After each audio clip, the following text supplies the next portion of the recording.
वाघा बॉर्डरवरून आल्यानंतर आम्ही अमृतसरमध्ये या हॉटेलमध्ये थांबलो।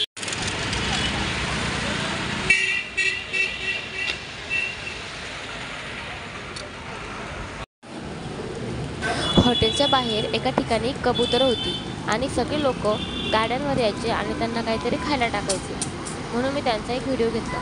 त्या कबुतरांमुळे याला कबूतर चौक असं म्हणून सुद्धा ओळखतात। मी आता अमृतसरला आलोय आणि आता आम्ही सुवर्ण मंदिर पाहायला जातो। इथे किती गर्दी आहे हे तुम्हाला दिसतच असेल। हे चोरीचं प्रमाण खूप जास्त आहे। येता येता माझ्या मावशीच्या मुलाचा मोबाईल सुद्धा चोरीला गेला, म्हणून माझ्या घरच्यांनी मला जास्त व्हिडिओ घेऊ दिले नाही।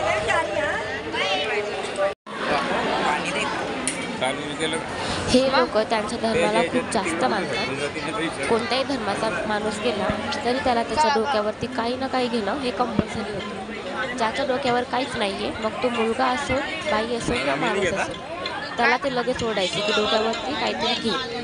म्हणून आम्ही सगळे डोक्याला बांधून गेलो होतो आणि तुम्हाला दिसत असेल की प्रत्येकाच्या डोक्याला पगडी आहे, रुमाल आहे, बायकांच्या डोक्याला साडीचा पदर आहे, स्टॉल आहे, काही ना काही आहे।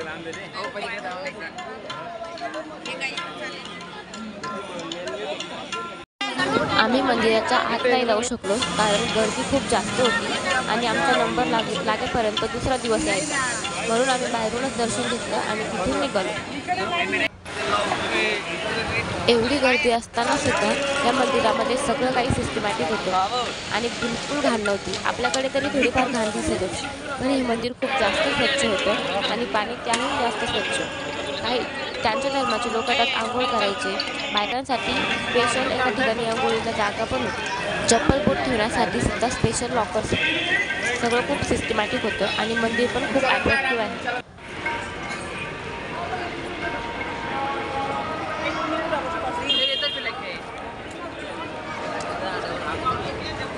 प्रसाद म्हणून तिथे जेवायला होतं। एक ताट, वाटी आणि चमचा आम्हाला दिला होता आणि जेवायला खूप लोक होती, तर आम्ही सगळे वेटिंगवर होतो।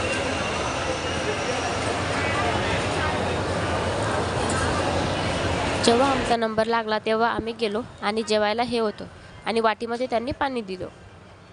अन्न उष्ण पाडलेलं तिथं चालत नव्हतं, म्हणून सगळं खावंच लागायचं। मंदिर बाहेरून एवढं प्रसन्न होतं तर आतून किती असेल ते बघायची माझी एक्साइटमेंट अजून पण आहे, पण आम्ही आत नाही जाऊ शकलो, त्यामुळे ती तशीच राहील।